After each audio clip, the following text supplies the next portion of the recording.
वो उसकी माँ ने घास की एक रोटी दी, जा खा लेना, और वो सोते का पानी रखा हुआ है, पी लेना और जाओ खेलो।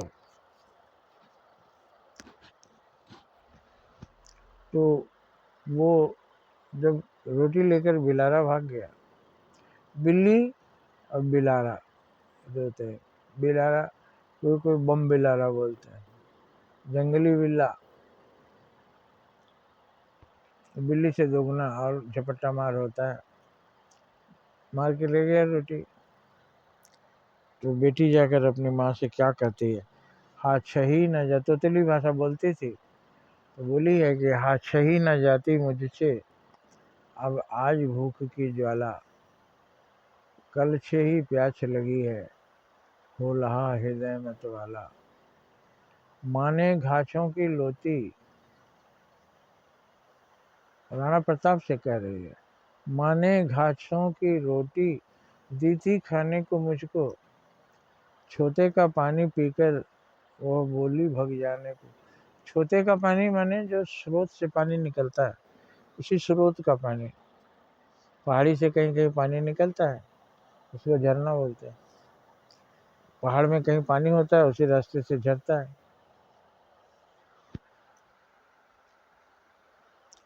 तो वो बोली, माने घासों की लोती दी थी खाने को मुझको, छोते का पानी पीकर वह बोली भग जाने को। अम्मा से दूल यही पल सूखी लोती खाती थी, जो पहले सुना चुकी हूँ वो देश गीत गाती थी। मतलब घास की रोटी खाकर भी वो देशभक्ति का गीत गाया करती थी। सच कहती मैंने एकाध कवल खाया था, तब तक बिलाव ले भागा, जो इसीलिए आया था। बता रही है कि बिलारा कैसे लेके भाग गया। बेटी की सुनकर बातें रो पड़ी अचानक रानी,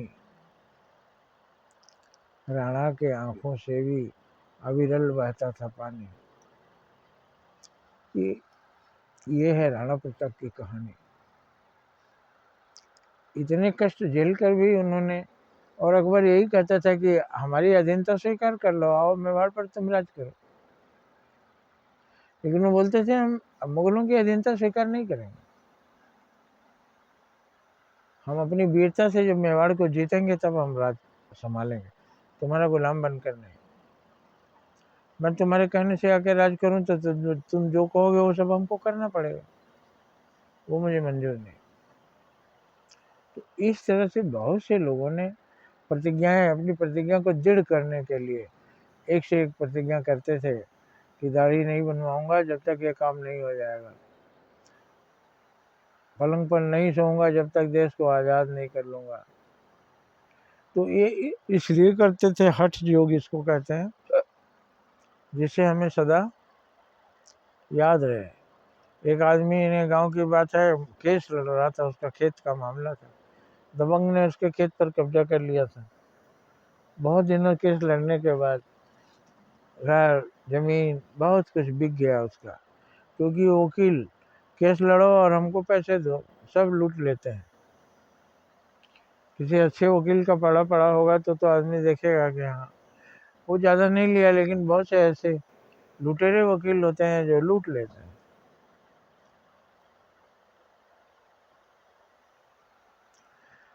तो जब केस जीता तो उसके पतोहू को बेटा हुआ, तो उसका नाम डिग्री रखा, लड़के का नाम डिग्री। उसको डिग्रिया कह के लोग बताते थे, किसी को नहीं पता था उसका नाम डिग्री क्यों है, लेकिन उसके माँ बाप को और कुछ बूढ़े लोगों को पता था कि ये लड़का, उसके डिग्री केस में डिग्री हुई थी तो उसका जन्म हुआ था। तो इस तरह से लोग घटनाओं पर नाम रख देते हैं। किसी बच्चे का नाम रविवार को जन्म हुआ तो उसका नाम रवि कुमार रख दिया, मंगलवार का तो मंगल प्रसाद रख दिया। उससे एक चीज याद हो जाता है कि मंगल को हुआ था और रविवार को हुआ। तो प्रतिज्ञा की कहानी हमारे देश की यही है। जय हिंद, जय भारत।